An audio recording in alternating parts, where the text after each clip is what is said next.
अगर आपको पूरा कीबोर्ड कैसे चलाते हैं, कौन सी की का क्या मतलब होता है और कौन सी की से क्या काम होता है, अगर आपको संपूर्ण जानकारी चाहिए तो ये वीडियो आपके लिए बहुत काम का है। जिन्होंने नया कंप्यूटर लिया है या फिर जिनको कंप्यूटर चलाना नहीं आता है वो ये वीडियो ज़रूर पूरा देखें, आपके लिए बहुत काम का है। वीडियो पसंद आए तो लाइक और शेयर ज़रूर करिएगा। मैं हूं अर्जुन डांगी और आपका हमारे चैनल में बहुत बहुत स्वागत है। नॉर्मली जो कीबोर्ड आप देखते हो उसके अंदर 104 की होती है। अगर कभी क्वेश्चन आता है तो 104 की के ऊपर ही टिक करना चाहिए। अब ये जो है वो गेमिंग कीबोर्ड आपको दिख रहा है, इसके अंदर एलईडी लाइट्स है, ये आप देख सकते हो, थोड़ा सा चमकता हुआ आपको दिख रहा होगा। ब्लू लाइट्स से बीच में अलग अलग तरह की लाइट्स हैं। लेकिन अगर आपके पास में नॉर्मल कीबोर्ड है, ये स्क्रीन पर आप देख सकते हो, कोई भी कीबोर्ड हो सबके अंदर इस टाइप की ऐसी ही कीज़ होती है। 104 कीज़ है। लेकिन हम शुरुआत करेंगे उस तरफ से। यहाँ पे आप देख सकते हो 0 से लेकर 9 तक की यहाँ पे नंबर दे रखे हैं। 0 दबाओगे MS वर्ड के अंदर 0 1 2 3 4 5 6 7 8 9 ये हो गया। लेकिन 0 के पास में एक फुल स्टॉप का बटन दे रखा है, यानी कि डॉट लगा सकते हो आप। उसके बाद में ये एक एंटर का बटन है जिससे कि आप एंटर करोगे। MS वर्ड के अंदर एंटर करने पर आप नीचे डायरेक्टली मूव हो जाओगे। ये प्लस का सिंबल है, यानी कि कैलकुलेटर यूज़ करते हो तो प्लस लगा सकते हो। ये वाला माइनस का है, ये स्टार है, ये स्लैश है और ये नंबर लॉक है। अब नंबर लॉक का क्या मतलब होता है, क्योंकि ये अलग से दे रखा है और ये जो स्लैश बताया ये इससे हम भाग भी करते हैं, है ना, डिवाइड करने के लिए इसको यूज़ करते हैं। तो ये नंबर लॉक दे रखा है। तो कीबोर्ड के ऊपर आप देखोगे, यहाँ पे मैं अगर आपको दिखाऊं, अभी देखो यहाँ पे 4 लाइट दे रखी है, चारों अभी ऑफ हो गई है, मैंने ऑफ कर दी है। नंबर लॉक का मतलब ये है कि अगर आप इस नंबर लॉक को दबा दोगे, उसके बाद में अगर आप इन कीज़ को अगर प्रेस करोगे ना, तो आपके कंप्यूटर के अंदर MS वर्ड के अंदर कोई भी नंबर एंटर नहीं होगा। चाहे आप MS वर्ड चलाओ, इंटरनेट चलाओ, कोई भी काम करो, नंबर लॉक प्रेस है तो कोई भी चीज़ काम नहीं करेगी। इसको जैसे आप प्रेस करोगे तो ये नंबर वाली लाइट जलेगी, उसके बाद में आप नंबर एंटर कर पाओगे। इस तरफ का एरिया कवर हो चुका है। उसके बाद में इन एरो कीज़ की बात करें। एरो की का क्या मतलब है, ये है अप के लिए, अगर आप कोई टाइपिंग कर रहे हो ऊपर जाना है तो एरो की, डाउन करना है तो नीचे डाउन के लिए, अप और डाउन के लिए। ये हो गया राइट के लिए और ये हो गया लेफ़्ट के लिए। इस तरीके से आप प्रेस करके राइट और लेफ्ट जा सकते हो। टाइपिंग के लिए ये बहुत काम का है, इनको आप यूज़ करें। अब हम बात करते हैं ये जो कीज़ आपको दिख रही है, ये कीज़ कैसे काम करती है। सबसे पहले यहाँ पर ये डिलीट का की दे रखा है, अगर आप सही से देख पाएँ तो। डिलीट का मतलब ये है कि अगर आपने कोई फाइल वगैरह बनाई है और उसको डिलीट करना है, यहाँ से अगर आप इसको प्रेस करोगे, डिलीट करोगे तो वो फाइल डिलीट हो जाएगी। ये टाइपिंग करोगे तब काम नहीं आएगा, क्योंकि टाइपिंग के समय बैक स्पेस का यूज़ होता है, इसका आगे बताऊंगा। ये फाइल डिलीट करने के लिए है। कंप्यूटर स्क्रीन पर दिखाता हूँ आपको। जैसे आप अभी कंप्यूटर स्क्रीन पर देख रहे हो, ये हमारे पास में कुछ फ़ोटोज़ हैं। अगर मैं ये डिलीट की को प्रेस करता हूँ तो वो फ़ोटो स्क्रीन से डिलीट हो जाएगा। इस तरीके से अगर आपको मल्टीपल फ़ोटो अगर आप माउस से सेलेक्ट करते हो, कोई भी फाइल हो, मल्टीपल को सेलेक्ट करके अगर आप डिलीट को प्रेस करोगे तो वो डिलीट हो जाएगा। तो ये डिलीट की काम की है। अब अगर मैं आपको इंसर्ट की का बताऊं तो ये कैसे काम करेगा, तो इसका कोई ज़्यादा यूज़ नहीं है, लेकिन हाँ हम इससे कॉपी पेस्ट ज़रूर कर सकते हैं। जैसे कंट्रोल और C को दबा के हम कॉपी करते हैं और कंट्रोल और V को दबा के पेस्ट करते हैं, उसी तरीके से ये इंसर्ट की भी काम करती है। इसका कोई ज़्यादा यूज़ नहीं है। कंप्यूटर स्क्रीन पर देखो, अभी मैंने 4 5 6 को सेलेक्ट किया माउस से ऐसे, और मैंने कंट्रोल के साथ में इंसर्ट की को प्रेस किया, फिर मैंने नीचे की तरफ एंटर किया, ये एंटर कर दिया, नीचे आ गए, और शिफ्ट के साथ में मैंने इंसर्ट की को प्रेस कर दिया, तो जो हमने सेलेक्ट किया था वो पेस्ट हो गया। यानी कि कंट्रोल इंसर्ट से कॉपी होता है और शिफ्ट इंसर्ट से पेस्ट हो जाता है। तो इसका काम ये है। अब हम बात करते हैं होम की। होम की कैसे काम करता है। अगर आप MS वर्ड के अंदर किसी लाइन में काम कर रहे हो, जैसे आप देखोगे आपने एक लाइन के अंदर किसी भी जगह पे आपने सेलेक्ट कर रखा है, और अगर आपको उस लाइन के स्टार्टिंग में आना है, शुरू में आना है, तो आप होम की को दबा सकते हो, जिससे कि आपका जो इंडिकेट चल रहा है वो होम पे चला जाएगा। एक छोटा सा जो लाइन आता है वो ब्लिंक करता रहता है, यानी कि वो होम पे आ जाएगा और वहाँ से आप टाइप कर पाओगे। और उसके बाद में ये जो एंड की होता है उसका भी यही मतलब है कि अगर आपको लाइन के अंतिम छोर पर आना है, जैसे लास्ट में आना है, तो आप एंड को दबा दोगे तो वो जो लाइन होगी वो लास्ट में चली जाएगी और वहाँ से आप टाइपिंग करना शुरू कर पाओगे। ठीक है, एक तरफ कंप्यूटर स्क्रीन दिखा रहा हूँ, एक तरफ मैं आपको कीबोर्ड का दिखा रहा हूँ ताकि इजी से समझ में आ सके। अब आगे बढ़ते हैं पेज अप और पेज डाउन। पेज अप का मतलब ये होता है, एमएस वर्ड के अंदर अगर आप देखोगे तो आप अगर पेज के लास्ट में हो, मान लो स्क्रीन पर देखो लास्ट में हो अगर आप, और पेज अप बटन दबाओगे तो आप पेज के शुरू में आ जाओगे। जैसे आपने दबाया पेज के शुरू में आ जाओगे। पेज डाउन का मतलब ये होता है कि अगर आपको पेज डाउन करना है, नीचे की तरफ स्क्रॉल करना है, तो इससे आप कर पाओगे। पेज अप और डाउन नाम से स्पष्ट होता है कि ये पेज को ऊपर करने के लिए और पेज को नीचे करने के लिए है। 3 बटन बहुत सारे लोगों को कंफ्यूज करते हैं कि ये तीनों बटन आखिर किस काम के होते हैं। प्रिंट स्क्रीन, इसका मतलब ये होता है कि आप इससे स्क्रीन को कैप्चर कर सकते हो, इससे आपका स्क्रीन का स्क्रीनशॉट आएगा। जैसे कि अगर मैं इसको विंडोज़ की, ये लास्ट में विंडोज़ की और प्रिंट स्क्रीन को दबाऊंगा तो स्क्रीन ब्लिंक करेगी और एक स्क्रीनशॉट सेव हो जाएगा। वो स्क्रीनशॉट कहाँ पे सेव होता है, तो आपके सी ड्राइव के अंदर जो पिक्चर्स का ऑप्शन होता है उसके अंदर जाकर स्क्रीनशॉट में ये सेव होता है। और उसके बाद में अगर आप कंट्रोल और वी को प्रेस कर दोगे तो जो प्रिंट स्क्रीन हुई थी वो आपके एमएस वर्ड के अंदर प्रिंट हो जाएगी। वो फ़ोटो जो होगा वो स्क्रीन पर आपको दिखेगा। ये जैसे ही फ़ोटो है, इसको आप एमएस वर्ड के अंदर छोटा बड़ा कर सकते हो। ये मैंने डिलीट की से इसको डिलीट कर दिया। अगर कोई फ़ोटो होता है तो डिलीट की से डिलीट कर सकते हो। अब ये जो स्क्रॉल लॉक दे रखा है, जैसे हम इसको प्रेस करते हैं तो कीबोर्ड के अंदर एक ही लाइट जलती है। स्क्रॉल लॉक का जो अभी वर्तमान में इतना यूज़ नहीं है, ये बेसिकली स्क्रॉल जो होता है उसको लॉक करता है। एमएस वर्ड के अंदर इतना आपको पता नहीं पड़ेगा, लेकिन एक्सेल के अंदर आप इसका यूज़ कर सकते हो। और ये स्क्रॉल जो लॉक होता है वो एक्सेल के अंदर अभी भी काम कर रहा है। बेसिकली आप कीबोर्ड से क्या कर सकते हो, डायरेक्टली स्क्रॉल कर सकते हो, आपके माउस का जो स्क्रॉल होगा वो बंद हो जाएगा। ये इसकी का काम है। पॉज ब्रेक का मतलब ये होता है कि जैसे अगर मान लो आपकी स्क्रीन कभी बहुत तेज़ चलती होती है तो आप इस की का प्रेस करके उन स्लाइडों को आप पॉज करके देख सकते हो।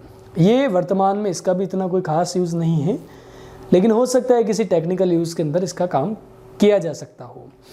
जैसे नॉर्मल जो कंप्यूटर चलाते हैं उसमें इसका काम इतना नहीं होता है। उसके बाद में अगर हम बात करें, इस तरफ के जो सारे कीज़ हैं वो हो चुके हैं। तो ये अब कीबोर्ड हो चुका है आधा। यहाँ से हम, ये एस्केप की होता है, इसका मतलब ये होता है बैक करने के लिए। एस्केप ESC स्केप करने के लिए है, बैक जाने के लिए है। कई बार जैसे कोई अगर आप फाइल सेव कर रहे हो या फिर किसी ग्राफिक सॉफ्टवेयर के ऊपर काम कर रहे हो या फिर स्क्रीन पर कोई बार बार एरर आ रही है तो पीछे जाने के लिए, बैक जाने के लिए इसका यूज़ होता है। अभी इसका यूज़ हम एमएस वर्ड के अंदर नहीं कर पाएंगे। F1 का क्या मतलब होता है वो मैं बता देता हूँ। वैसे तो साथ साथ में इसके दो यूज़ होते हैं। अगर आप फंक्शन की के साथ में, FN की के साथ में अगर इनको प्रेस करोगे तो ये जो आइकन दे रखे हैं उनका काम भी करेगा। लेकिन फंक्शन की अगर आपने प्रेस नहीं करी है और अगर आप डायरेक्ट F1 को प्रेस करोगे तो हेल्प सेंटर ओपन हो जाएगा। स्क्रीन पे आप देखोगे MS वर्ड ओपन है तो MS वर्ड का हेल्प सेंटर ओपन हो चुका है और वहाँ पे संबंधित आपको जितनी भी हेल्प होगी वो करेंगे। चाहे क्रोम ब्राउज़र हो या फिर कोई भी सॉफ्टवेयर हो, सबके अंदर हेल्प करने के लिए F1 की काम आती है। अब F2 किस काम का है? F2 बेसिकली फाइल को रीनेम करने के लिए है। अगर आपने जैसे कोई फाइल बना दी है उसको रीनेम करना है, मैं आपको दिखाता हूँ।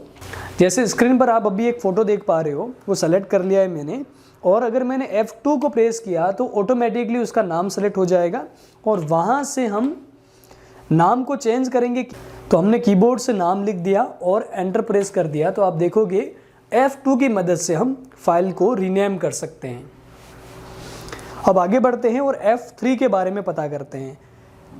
F3 का सिंपल सा मतलब ये है कि आप किसी भी वेबसाइट पर सर्च के लिए इसको यूज़ कर सकते हो। जैसे कि मैं आपको क्रोम ब्राउज़र पर लेकर चलता हूं। जैसे मैं अभी क्रोम ब्राउज़र पर हूं और अगर मैं F3 को प्रेस करता हूं तो स्क्रीन पर आप देखोगे सर्च का ऑप्शन दिख रहा है, जहां से आप कोई भी फाइल को सेलेक्ट कर सकते हो सर्च करके। अगर आप उसी के साथ में कंट्रोल F को भी प्रेस करोगे तो भी वही चीज़ आएगी, कंट्रोल और F को प्रेस करेंगे तो भी वही चीज़ सर्च होगी। नेक्स्ट आता है F5। कंप्यूटर के अंदर F5 का इस्तेमाल हम रिफ्रेश के लिए करते हैं। जब कंप्यूटर ऑन करते हैं तो F5 प्रेस करके हम कंप्यूटर को रिफ्रेश कर पाएंगे। F6 के बारे में अगर मैं आपको बताऊं तो इसको प्रेस करते ही आप डायरेक्टली क्रोम के अंदर एड्रेस बार पे चले जाओगे। जैसे कि डायरेक्ट मैंने F6 को प्रेस किया तो जो एड्रेस बार होता है जहाँ पे हम कुछ भी चीज़ सर्च करते हैं वो सेलेक्ट हो जाएगा। नेक्स्ट आता है F7। F7 का इस्तेमाल कंप्यूटर में MS वर्ड के अंदर स्पेलिंग को ठीक करने के लिए हम कर सकते हैं। जैसे कि मैंने लिखा कंप्यूटर एजुकेशन, जैसे मैंने यहाँ पे कोर्स की स्पेलिंग गलत लिखी तो अब मुझे ये आगे अगर मैंने और भी चीज़ कुछ लिख दी, जैसे ये क्लास 1 लिख दिया, अब जैसे जो भी चीज़ आप गलत लिखते हो तो वहाँ पे नीचे एक लाइन आती है, यानी कि वो गलत है। तो गलत स्पेलिंग को आप एक साथ में कैसे सही कर सकते हो, तो कीबोर्ड से आप F7 को प्रेस करोगे तो जो गलत होगा वो सेलेक्ट हो जाएगा और वहाँ पर आपको राइट साइड में स्पेलिंग दिखेगी कि आपको कौन सी सही करनी है। अगर जो स्पेलिंग है सारी गलत है, जैसे एक पेज के ऊपर 10 स्पेलिंग गलत है, तो चेंज ऑल पे क्लिक करोगे तो जितनी भी आपकी कंप्यूटर के अंदर स्पेलिंग्स होगी गलत, वो सारी सही हो जाएगी वर्ड के अंदर। तो ये F7 की बहुत काम की है स्पेलिंग को सही करने के लिए। नेक्स्ट हम आगे बढ़ते हैं और हम जानते हैं F8 के बारे में। F8 का इस्तेमाल, ये जो की आप देख रहे हैं, इसका इस्तेमाल टैली के अंदर किया जाता है वाउचर को ओपन करने के लिए, या फिर आप एनिमेट सीसी के अंदर जो एनिमेशन कर रहे हैं, ग्राफिक्स कर रहे हैं, उनके लिए सिंबल को बनाने के लिए इसका यूज़ होता है। तो F8 इतना कोई काम का नहीं है, लेकिन आप चाहो तो टैली के अंदर या फिर जो ग्राफिक्स सॉफ्टवेयर होते हैं उसमें इसका यूज़ कर सकते हो। अब आते हैं F9 के ऊपर। F9 का इस्तेमाल ज़्यादातर तो टैली के अंदर होता है परचेस वाउचर को ओपन करने के लिए, या फिर आप इसका इस्तेमाल फंक्शन की के साथ में प्रेस करके ईमेल को भी सेंड कर सकते हो। अब हम बात करते हैं F10 की। F10 का इस्तेमाल MS वर्ड के अंदर आप टैब को एक्टिव करने के लिए कर सकते हो। फिलहाल मेरे कंप्यूटर की स्क्रीन रिकॉर्डिंग शुरू है, उसके लिए मैं F10 को प्रेस नहीं कर पा रहा हूँ, बाकी F10 को प्रेस करते ही वीडियो स्टॉप हो जाएगा। तो MS वर्ड के अंदर F10 को दबा के आप जो टैब होते हैं, ये जो ऊपर आपको टैब दिख रहे हैं कंप्यूटर के अंदर, ये सारे जो टैब होते हैं वहाँ पे आपको एक एक क्या होगा वर्ड दिखाई देगा शॉर्टकट, जिनको प्रेस करके आप चला पाओगे। मैं अलग से स्क्रीन पे यहाँ पे डाल दूंगा ताकि आपको इजी लगेगा समझने में। F11 का इस्तेमाल नॉर्मली फुल स्क्रीन के लिए होता है। अगर आपको क्रोम ब्राउज़र चलाना है या फिर वीडियो को फुल स्क्रीन पर देखना है तो आप क्या कर सकते हो, जैसे कि ये मैंने क्रोम ब्राउज़र को ओपन किया, F11 को दबाते ही ये फुल स्क्रीन पर हो गया। एग्ज़िट करने के लिए वापस हम F11 को प्रेस करेंगे तो वापस से पहले जैसा हो जाएगा। अब मैं आपको F12 के बारे में बताऊं तो F12 का इस्तेमाल कहाँ पे होता है। अगर आपको सेव अस का ऑप्शन चलाना है, जैसे हम कंट्रोल S को करके फाइल को सेव करते हैं, लेकिन अगर आपको सेव अस करना है तो उसके लिए आप क्या कर सकते हो, अपने कंप्यूटर के अंदर F12 को इस्तेमाल कर सकते हो MS वर्ड में। तो डायरेक्टली सेव अस का ऑप्शन ओपन हो जाएगा और सेव अस के अंदर आप जाके यहाँ से फाइल्स को अलग अलग फॉर्मेट में सेव कर सकते हो। तो ये F12 सेव अस का काम करता है वर्ड के अंदर या फिर किसी भी सॉफ्टवेयर के अंदर अगर आपको सेव अस का ऑप्शन ओपन करना है तो। एस्केप का मैंने आपको बता दिया है, बैक जाने के लिए, पीछे जाने के लिए होता है। अब एक और चीज़ बाकी ये है कि फंक्शन की के साथ में कुछ छोटे छोटे यहाँ पे म्यूज़िक का वॉल्यूम कम करने का, वॉल्यूम ज़्यादा करने का, म्यूट करने का, पॉज पुश करने का, या फिर मेल का होम पे जाने के लिए, लॉग पे, कैलकुलेटर को ओपन करने के लिए, ये सारे जो ऑप्शन अलग से दे रखे हैं ना। जैसे अगर आपको वॉल्यूम कम करनी है तो यहाँ पे फंक्शन की के साथ में अगर आप दबाओगे तो स्क्रीन पर आप देख पाओगे वॉल्यूम कम होती जा रही है। FN की को दबाकर फिर आप क्या कर सकते हो, ऐसे वॉल्यूम को कम ज़्यादा कर सकते हो। ईमेल वगैरह करना है तो फंक्शन की के साथ में F9 को प्रेस करेंगे तो ईमेल हो जाएगा। इन सभी फंक्शन की का काम वही होता है, लेकिन अगर FN की को दबा के फिर अगर हम इनको प्रेस करेंगे तो हो सकता है किसी के म्यूट हो जाए, किसी के वॉल्यूम कम हो जाए। बाकी F1 से लेके F12 तक सारे की एक जैसे काम करते हैं सिंगल टाइम में अगर आप इनको प्रेस करते हो तो।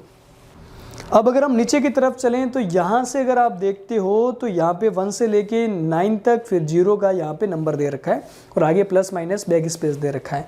पहला यहाँ पर है रुपए का सिंबल लगा हुआ है, इसको हम टिल्डे बोलते हैं। ये जो जिगजैग जैसी एक लाइन दिख रही है इसको हम हलंत बोलते हैं। और आगे जो ये 1 दे रखा है इसको हम बोलते हैं, ये संबोधन के लिए होता है, लेकिन ये कीज़ डायरेक्ट प्रेस नहीं होती है। MS वर्ड के अंदर अगर आप इनको चलाओगे तो शिफ्ट के साथ में मैंने 1 दबाया तो वहाँ पे संबोधन का जो एक्सक्लेमेटरी जो साइन होता है वो यहाँ पे आ जाएगा। अगर मुझे 2 प्रेस करना है तो डायरेक्ट 2 हो जाएगा, लेकिन अगर मुझे @ लगाना है तो शिफ्ट के साथ में मुझे दबाना पड़ेगा तो @ आएगा। ये 3 नंबर पे हैश है, ये डॉलर का सिंबल दे रखा है, ये परसेंटेज का दे रखा है, ये अप के लिए दे रखा है, ये एंड का है, ये स्टार का है। उसके बाद में ये ब्रैकेट को ओपन करने के लिए है, ये ब्रैकेट को क्लोज करने के लिए है। उसके बाद में अगर मैं आपको आगे दिखाता हूँ ये वाला सीन, तो इसको हाइपी बोलते हैं, हाइफिनेशन, और एक माइनस का निशान दे रखा है यहाँ पे। आगे आप देखोगे ये प्लस का है कि बराबर का है, और बैक स्पेस। बैक स्पेस का मतलब ये है कि अगर आपने MS वर्ड के अंदर जैसे कुछ भी लिखा और अगर आप बैक स्पेस को दबाते हो तो एक एक करके आप उनको रिमूव कर सकते हो, यानी कि डिलीट के जैसे काम करता है, लेकिन डिलीट से सब कुछ डिलीट होता है, बैक स्पेस से आप एक एक चीज़ को, एक एक वर्ड को डिलीट कर सकते हो। ओके, उसके बाद में ये नीचे की लाइन में आपको बता देता हूँ टैब की का काम। टैब की का काम वैसे डायरेक्टली अगर कुछ आप करो तो इतना कोई महत्व है नहीं, लेकिन अगर आप इनको ओल्ड की के साथ में टैब को दबाते हो तो आप देख पाओगे कि आपकी स्क्रीन पर अलग अलग टैब आपके ओपन हो जाएंगे, जिसमें से आप जो भी आपने ओपन कर रखा होगा वो आप चला पाओगे, और जैसे आप छोड़ोगे तो आपकी स्क्रीन वापस आ जाएगी। ये टैब की का काम है। बाकी ये QWERT ये तो आपको टाइपिंग के लिए यूज़ करना ही है, जो वर्ड आपको चाहिए वो आप प्रेस कर सकते हो। नीचे की तरफ यहाँ पे आप अगर देखोगे तो ये मंजिला कोष्ठक दे रखा है, जो धनुष के जैसा दिख रहा है वो मंजिला कोष्ठक है, एक ओपन करने के लिए है, और दूसरा जो इधर दे रखा है वो मंजिला कोष्ठक बंद करने के लिए। लेकिन एक नीचे आप अगर और देखोगे तो ये है एक बड़ा ब्रैकेट दे रखा है, बड़ा ब्रैकेट ओपन करने के लिए और ये क्लोज करने के लिए। अब अगर मैं तीसरी लाइन में लेकर आपको चलूँ, यहाँ पे वैसे तो चौथी लाइन होती है, फंक्शन की को जोड़े तो कैप्स लॉक को जैसे दबाओगे तो कीबोर्ड के अंदर एक लाइट जलती है। यहाँ पे अगर मैं आपको दिखाऊं तो ये कैप्स वाली एक लाइट जलेगी, मैं आपको थोड़ा सा दिखा देता हूँ। ये देखो एक लाइन जल गई है, ये वाली लाइट जल गई है यहाँ पे कैप्स लॉक की। और इसको दबाने से होता है ये है कि आप कोई भी चीज़ कैपिटल में लिख सकते हो। जैसे मैंने मेरा नाम लिखा तो वो कैपिटल के अंदर लिख पाऊंगा मैं, आपको बार बार शिफ्ट की को दबा के कैपिटल लिखने की ज़रूरत नहीं पड़ेगी, आप सिंपली कैप्स लॉक को प्रेस कर दो। उसके बाद में ये सारा आपको पता ही है, ए से लेकर एल तक का दे रखा है। आगे इस की का क्या मतलब है वो बता देता हूँ। जो ये 2 दे रखे हैं, ऊपर वाला है कॉलन, नीचे वाला जो दे रखा है इसी के नीचे वो है सेमीकोलन। उसके बाद में अगर मैं आपको आगे लेके चलूँ तो ऊपर वाला है डबल इन्वर्टेड कॉमा और नीचे वाला सिंगल इन्वर्टेड कॉमा। उसके बाद में अगर मैं आपको लेके चलूँ तो ये, इसको हम फुल स्टॉप भी बोलते हैं। हिंदी टाइपिंग करेंगे तो हमें वहाँ पे फुल स्टॉप लगाने के लिए हम इस की का इस्तेमाल शिफ्ट के साथ में करेंगे। नीचे वाला जो दे रखा है वो फॉरवर्ड सेल्स दे रखा है। अब अगर मैं आपको दिखाऊं एंटर की का इस्तेमाल, तो अगर हम MS वर्ड के अंदर इसका यूज़ करें तो एंटर करते हम नीचे हो जाएंगे, यानी कि हम शुरू से वापस नीचे वाली लाइन में टाइपिंग कर पाएंगे। और इसका कमांड ये होता है कि कोई चीज़ अगर प्ले करनी है तो उसके लिए आप एंटर का इस्तेमाल कर सकते हो। और अब हम वापस चलते हैं, ऊपर से 5वीं लाइन, नीचे से 2nd लाइन। शिफ्ट की का इस्तेमाल होता है, जैसे कि अगर आपको कोई भी चीज़ कैपिटल में लिखनी है तो इसका दबा सकते हो, ये कमांड के रूप में काम करता है। बाकी Z से लेके M तक तो आपको पता ही है। उसके बाद में बड़ा और छोटे का इस्तेमाल आपको पता ही है, ये साइन छोटा होता है, ये बड़ा होता है। नीचे ये जो दे रखा है इसका मतलब ये है, ये कॉमा है और ये डॉट होता है। हिंदी के अंदर हम इसका इस्तेमाल नहीं करते हैं, हिंदी के अंदर हम इसका इस्तेमाल करते हैं, इंग्लिश में हम ये डॉट लगा देते हैं अगर फुल स्टॉप लगाना है तो। उसके बाद में ये क्वेश्चन मार्क दे रखा है और ये फॉरवर्ड का एक सेल दे रखा है। ये शिफ्ट की वापस दो शिफ्ट की होती है कीबोर्ड के अंदर, 2 ओल्ट की होती है और 2 कंट्रोल की होती है। अब बात रहती है कंट्रोल की। जो टेक्निकल काम करता है, डिज़ाइनिंग का काम करता है, एनिमेशन का काम करता है या फिर कोई डाटा एंट्री का काम करता है, उसके लिए कंट्रोल की का बहुत महत्व है। सिंपल सा अगर मैं आपको MS वर्ड के अंदर दिखाऊं तो कंट्रोल A करके आपने जो चीज़ें लिखी हैं उन सबको आप सेलेक्ट कर पाओगे। कंट्रोल C करके आप उनको कॉपी कर पाओगे। और उसके बाद में कंट्रोल V करके आप उसको पेस्ट कर पाओगे। ये कंट्रोल का काम हो गया। कंट्रोल के साथ में P दबा के आप प्रिंट कर पाओगे। और भी कंट्रोल के बहुत सारे शॉर्टकट कीज़ होते हैं जो काम के हैं। कंट्रोल से संबंधित मैं और वीडियोस लेकर आऊँगा जिसमें कंट्रोल के क्या क्या बहुत सारे शॉर्टकट कीज़ होते हैं उसके बारे में बताऊँगा। विंडो की को दबाते ही आपका जो स्टार्ट बटन होता है वो ओपन हो जाएगा कंप्यूटर के अंदर।